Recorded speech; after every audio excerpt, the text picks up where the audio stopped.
Bonjour les familles, j'ai envie de vous parler des actes comédie imposés. Et oui, il y a quelques messages codés dans cette vidéo suite à un petit désagrément qui a lieu en ce moment sur YouYou.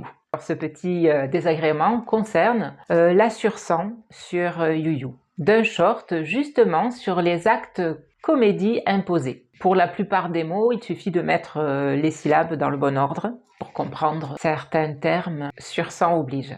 Et pour ma liberté d'expression, j'utilise le jeu des mots pour me permettre de libérer la parole et ainsi me permettre de me libérer. Et je vous invite à en faire tout autant.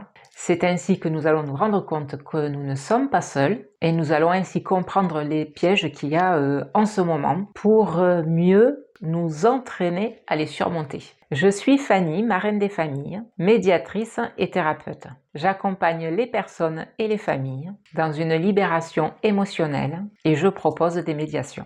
J'en viens à mon sujet du jour, donc les actes comédie imposés. Je vous raconte le descriptif un peu plus approfondi du short que j'ai effectué il y a quelque temps. Pour vous donner le contexte de la situation, c'est un salarié qui travaille au poste de boulanger dans une enseigne de distribution, une enseigne très connue. Ce salarié au poste de boulanger a 54 ans et est en maladie depuis le 29 octobre 2024. Il est passé en longue maladie et il a une reconnaissance handicapée à 70% à partir du 1er février 2025. Un handicap à 70% non reconnu professionnel, pourtant lié à son activité professionnelle.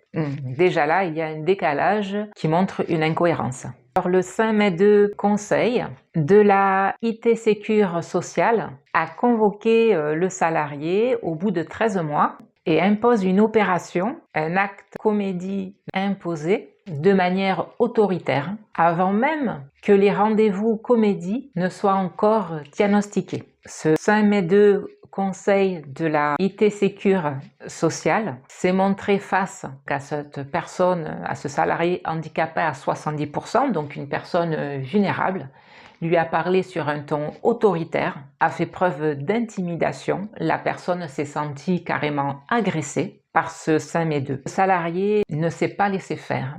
Le SAMED Conseil a changé de ton lorsque la personne handicapée a signalé qu'il était suivi par la CARSAT, un organisme qui gère la IT Sécurité Sociale. Il y a un refus d'invalidité si le salarié est en maladie. Selon le SAMED Conseil, la personne n'est pas assez handicapée pour obtenir une pension invalidité. C'est quand même un handicap à 70%, donc ça pose question sur à partir de quel taux de handicap a-t-on droit à une pension invalidité? La réponse est floue, opaque, on ne sait pas vraiment. Le SAMED Conseil de la IT Sécurité Sociale a dû patienter avant de pouvoir l'aptitude ou l'inaptitude du salarié puisque les diagnostics n'étaient pas encore posés. C'est assez culotté de déjà annoncer une réponse alors que les diagnostics ne sont pas posés, les diagnostics des spécialistes. Donc le salarié a gagné un peu de temps, mais vraiment très peu de temps, parce que dès que le SAMED Conseil a pu, évidemment, il s'est pas gêné. Et il est même allé assez loin. Alors une fois que les spécialistes ont posé le diagnostic,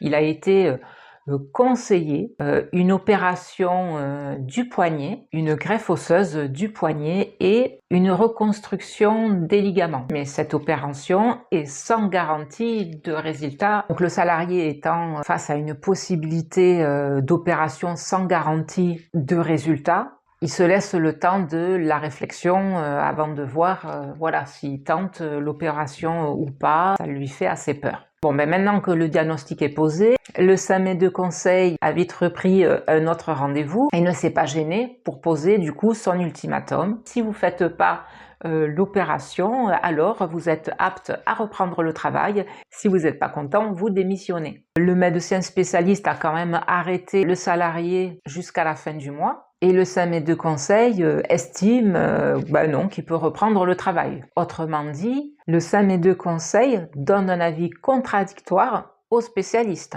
puisque l'agent est en arrêt maladie, le SAMU de conseil dit vous reprenez demain le travail. Comme les assurances et le gouvernement, l'AIT Sécure se défausse de ses responsabilités. L'AIT Sécure pousse les gens à des actes comédie imposés pour la mafia Calmedi et les Toires Labora à corps rompu. Donc si on fait un petit résumé, il y a une agressivité du personnel de l'AIT Sécure sociale envers la personne handicapée. Un ultimatum est posé. La personne s'est sentie agressée verbalement et psychologiquement. Elle s'est également sentie intimidée. On lui a coupé ses droits, sachant qu'elle a cotisé pendant 40 années.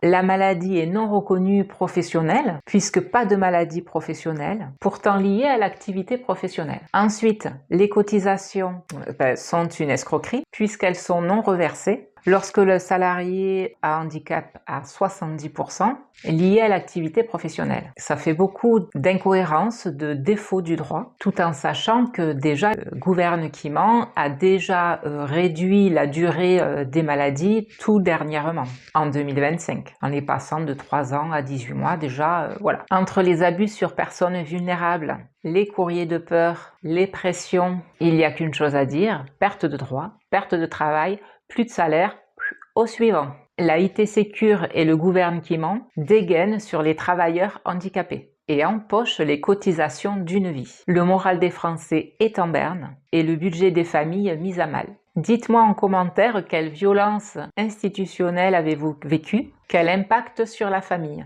Qu'est-ce qui vous met en colère? Cette chaîne est réservée aux femmes et aux hommes en quête de guérison. Tout malade hargneux sera banni.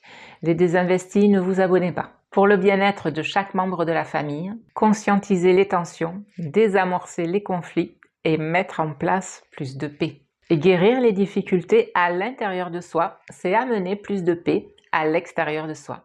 Vous aimez? Likez, partagez, merci. À bientôt!